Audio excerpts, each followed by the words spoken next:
Alrighty y'all, in today's video, I'm just gonna go over Carolina rigging. One of my favorite techniques, and you know, I think if you follow some of these tips I'm about to give, you'll enjoy it too. Some people think it's boring, but it catches fish. So, can't beat them, join them.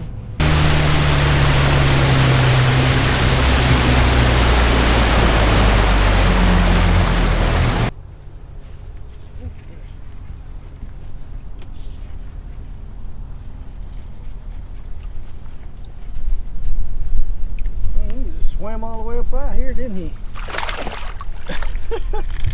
First cast. Meow. Want to see him? Kiss him. Oh.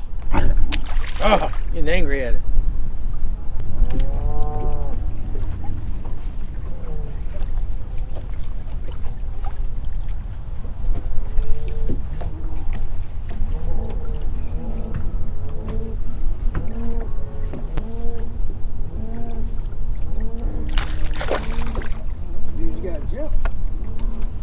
You got ups. Speaking of ups, get up here. No. I get him. Until I get him.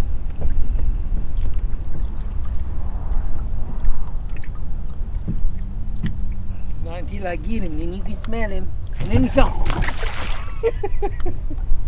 Well, other time I'll just drag kind of behind the boat. I'll essentially long line a Carolina rig, and you know that allows me to cover a lot more ground.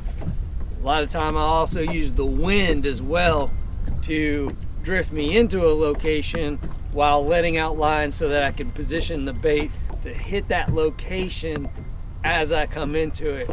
That's a great technique that I've used for smallmouth, and I use it a lot for, you know, deep bass, anything from, you know, 15 to 30 feet. So it's exactly what I was doing right there. I was letting out lines so that I could draw through basically what I feel is the hot spot for these fish.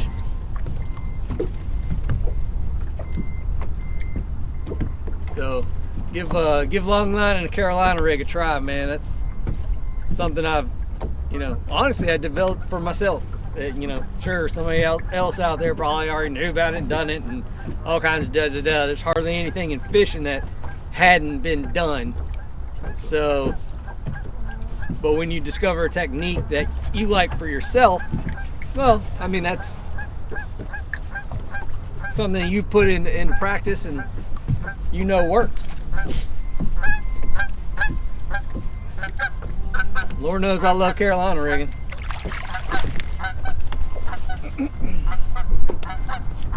Ah, my thumb. You gonna get him? You just gonna make a move. Since we're talking Carolina rig, let me talk about my setup. I got the Lew's speed spool. It's a BB1 Pro. It's got a deeper reel spool, and that's, you know, helps me with the amount of line that I need for this, especially when you're in a you know, smally situation and you're kind of dragging behind the boat. Carolina rig works so many places. I'm using a Strike King kind of barrel weight, and it's tungsten, and it comes through this stuff extremely well. You know, I wouldn't use it in a high risk situation like St. Lawrence or whatnot, but when you're in rocky lakes and doing points and rocky points and stuff, it's fantastic. Actually, I kind of think the fish hit the weight a lot because of the noise that tungsten makes versus what lead makes. I feel they hit this weight a lot of the time. I could, you know, when I've just started fishing this one, and let me tell you, like it, I get a lot of strikes, and normally with Carolina rigs, it's not really a strike. It's just, you know, you start moving it, it loads up, and then you swing into them, and it's there, right? But there's a lot of like boom, like pops to it, and the only thing I can reckon is that it's the weight, that they're actually hitting the weight and not the bait, which is kind of interesting. It's kind of twofold there if you think about it. It's like, well, maybe I don't want to use that weight, but then again, because it's making the sound and it's drawn their attention, you know, with the little bead. I've got a little glass bead on there as well to oh, missed him. I've got a little barrel swivel there, or a swivel, whatever, and then there's just this tungsten Strike King weight with a bead on it, just a glass bead, just clear. You know, I didn't think to need a color. I just do random, just really random links on my leader there. And right now I'm using a different kind of hook that I normally wouldn't use. I like a little bit more of a light wire hook on this. It could be extra wide gap, it could be, you know, just offset or something like that. But again, I like something, you know, EWG, once they get that in their mouth, it just ensures a better hook set if you're using EWG. But a worm hook will do just fine. Really bait dependent a lot of the time.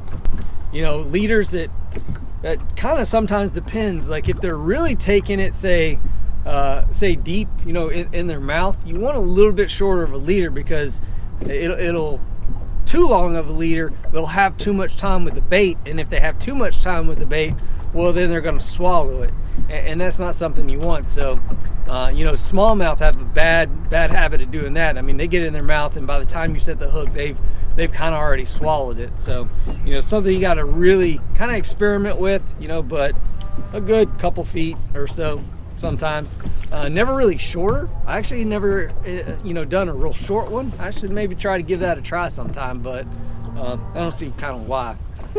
Okay, so I'm going to go back over this real fast. You know, I talked about the BB1 Pro series that I'm using, and I've also got a ledge swim bait, Team Lose Custom Pro. It's a 7.6 medium heavy in the moderate fast action, and I think that moderate fast has been pretty tremendous for me in the fish that I catch on Carolina rigs. I really absolutely love Carolina rigs. You know how you always have a drop shot tied on? Well, depending on body of water, I always have a Carolina rig tied on as well too. And you know, for the main line, I've got P line, probably about a 12 pound, and I definitely know I'm going to a 10 pound test on the leader. And you know, the leader, experiment with those sizes. It can be anything. That it can be much longer than this. You just want to make sure that you don't give them too long to interact with that bait, because you know, they might swallow it if it's too long. Too short, and you know, you kind of, you know, actually I've never really experienced with too short. Sometimes if I'm missing the strike, sometimes I will definitely shorten it up pretty well. But anyway, that's just my little tutorial for Carolina rigging, because it is a technique that I absolutely love. It's, you know, I feel like there's certain techniques that when you do them, if there's fish there, they're gonna bite. And Carolina rig to me is just one of those, especially if they're oriented on bottom, especially if it's rock. I just think they're gonna bite it, right? They're gonna see it, they're gonna hear that weight just clacking around in there. Woo! And they're gonna bite it. Oh, it popped out in the net too, guys. I put my net out and we haven't been doing that at all. Woo-hoo-hoo!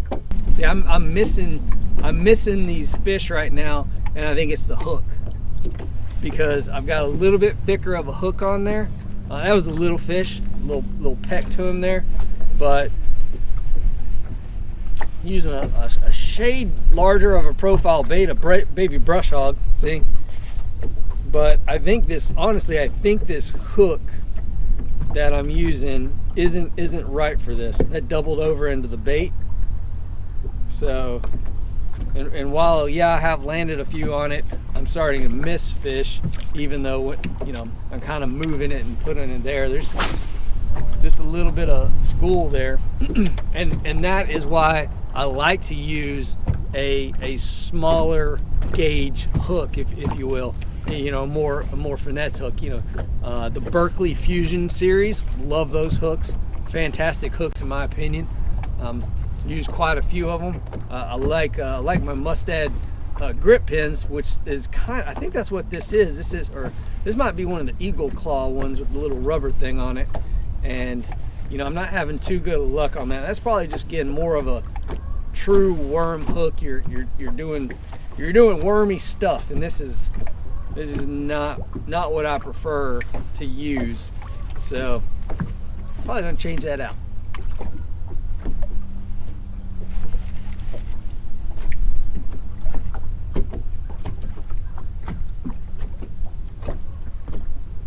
Always like to do that too, you know, when you're pulling it, just give it that pause so that it one, that bait settles down, two, they can see that bait versus, you know, being so focused on this tungsten weight, this Strike King tungsten weight. Like I said, I think that draws some of the most attention to them. But once you get that pause to it too, they can get the bait, and then you feel the strike a lot of the time. Oh yeah, got him. Oh man, honey, that's a good one. Is that a good one? Can you get the net? Uh-huh. Can you get the net, please? Woo! Please get the net. Oh my god. Oh my god. Oh honey, honey. Woo! Yeah, baby. I saw a small school of fish on my side scan out there, and I said, you know what, let me turn around, see what I can get. Woo, we're gonna have to put that one on the scale. So again, that's why I like to pause while Carolina rigging. Oh, man, see, I missed him. I'm missing these. I don't know what it is. That was definitely a bite. I was holding it still and I was getting hit. He's probably just a little fish. I mean, that's all I've caught right here thus far. I'll show you this hook real fast. Show you the hook I'm talking about. Again, see, got bit off. That baby brush hog, they love this purple here. But yeah, that's the hook I'm talking about right there. And probably just best to use this on like a worm, you know, versus what I'm using it here for. It's just not seem to be working well. But zoom. I will say that I think the hook, while Carolina rigging too, you know, like I said, it's already important. I'm still going to keep using this guy just to, yeah, kind of test it out. Make sure it's not me, not just these little finicky fish here. But the hook will definitely be dependent on the water you're fishing, right?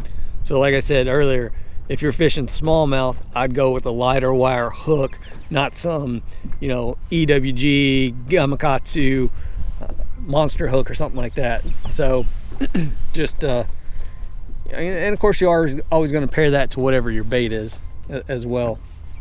But, you know, that's basically what I'm using right now. It's a decent little profile, but again, I'm not liking the results I'm getting using this hook versus what I would normally use, which would be just a standard EWG from like Berkeley or something. How much you move the bait, because I mean, a sweep from here to there can be a really long bit of coverage, and once you get here, there's you know, it's harder to put that hook set in, and you really have to put the old golf swing on them if that's going to be the case. So, you know, sometimes it helps to just do real quick bumps with it, and then you can lean into them and set the hook. Oh, hey, acrobat. Come here, skee ball. Ace impulse. That's actually interesting how I am getting this hook. Look, and the other ones were kind of bottom of the mouth too, right? And he's basically in the bottom of that mouth. But I was able to detect the bite by just moving it a short distance. I'd say honestly, you know, 2 to 12 or 1 to 12, something like that. That amount of movement so that you can be there and be ready, you know, to set the hook on them, on these monsters. Ooh, yeah, these monsters. I ain't got to be big to prove a point. So it's still with that same hook. Right, y'all. So I'm not saying these are bad hooks by any means. That's definitely not what I'm saying. Again, I think these are Eagle Claw. Eagle Claw. It's an old ass movie. Billy Banks. I used to put like a stopper on the Carolina rig too, right above the weight to help it from sliding up and down, but it just ends up moving that stopper, so I really don't use the stopper anymore. We're in February right now. Granted, I'm on a power plant lake, so fish are more active. The water's 67, which just makes it nice for February. Again, not out here completely bundled up.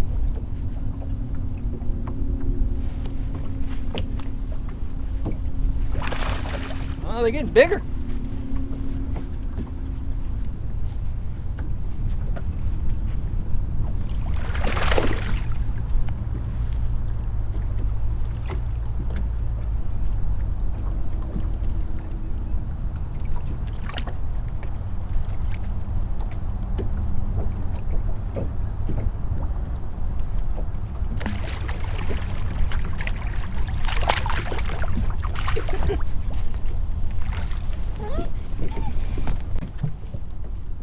Decent sized one. Especially out of all the other ones that we're catching there. Gotta love spot lock. Okay, we got a little bit better. I mean, come back here and show you the hook on where that guy got it. I mean, he got it more upper top. Kind of definitely where you want to get it. See, look at that, hard to get off of there. So, you know, that hook wasn't doing good. Probably, or wasn't really the issues. Probably more of how I was presenting the bait, and I was probably just moving it way too much to where I couldn't get the hook set. So I calmed that down, and now we're doing good. Baby brush hog. You've been able to really see that moderate action in this rod. Yeah, I'm not saying like a heavy. I used to do with you know, heavy action. 7.6, like a little bit longer of a rod for this.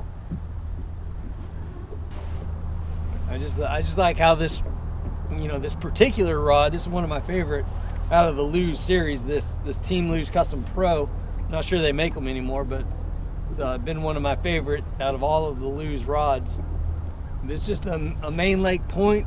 I can see rock on the shoreline, so you know, I just kind of wanted to focus on it, and I can tell that it came out. You can see the color difference in the water, so I knew it was like a long kind of tapering point that took, you know, wasn't a steep bank or anything. That's just kind of why I stopped here. Wind is blowing across it. They're actually on the push side where the wind's hitting versus the backside, which I haven't even fished the backside yet, so might be more fish there. Might be bigger fish, I don't know. Also say one more tip: be careful how you store your Carolina rigs, because if you store it in a place to where it's always hitting like that against your rod, you're going to damage your rod. I use some really tight holding rod socks, so you know, been doing pretty well with that. Famous last words. We ain't done yet. We're still gonna keep catching. Actually getting a lot better hook sets with that hook that I was considering not using, and doing pretty good with it thus far. Actually, I need to check my line. Guys, if you're doing this as a technique to where you need to retie often, because you know, you think, oh, I've caught, without retying, I've probably caught 6 or more fish without retying. I mean, these aren't ones, but then again, once you're dragging through rocks and all that, so you get a lot of nicks, you need to be very cognizant, depending on where you're fishing a lot of the time, but pretty much always with a Carolina rig. So consider retying often. That's actually, so I just remembered one, you know, something with Carolina rigging. A lot of the time your strikes are gonna come like when you get hung up, right? So you're gonna keep dragging it, it's gonna run into maybe a larger rock and it's gonna get hung up, and then once you know, put that tension on it, keep pulling, and once that like releases from the rock, boom, that's when they have it. It's almost like it's a reaction strike. So, you know, you've created a reaction strike environment because you've pulled on it and you've pulled up or whatever, you know, so don't automatically run to it. Try to pull it up, pull it through that, because again, it generates a reaction strike with the Carolina rig.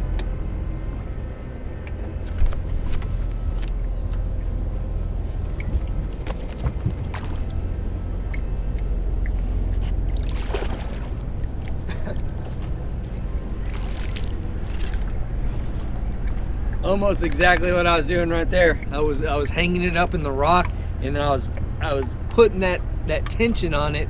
And again, this moderate fast action, I think, really allows it to do that. Where are the big ones? They're out deeper.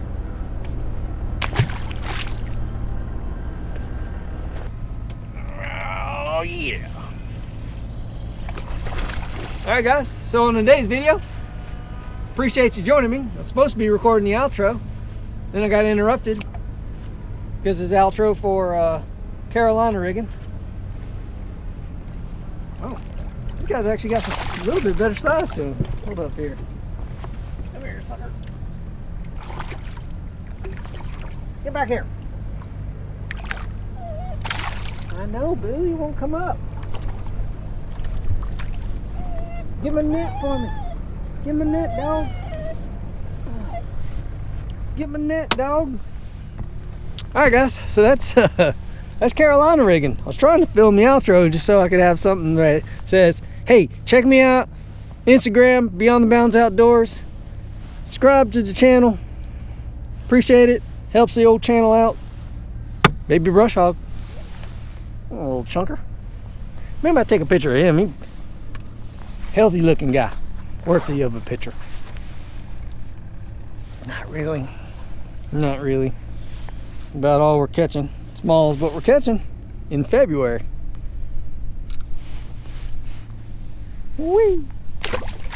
Guys, I hope you're having a good time. Had to get the boat all the way out to 12 feet so I could hit the target zone. It's kind of where it's working for me today. But, you know, as always, I appreciate you watching my videos and everything. You know, wherever you're at, I hope you're having a blessed day. Let's get back to it. If you would, like I said, go down, give me a follow. Cost you nothing, but really means the world to me. You know, for taking the time and producing these videos. Can take several hours at times, and you know, pretty busy guy. So anyway, hope you enjoyed the video. See you later.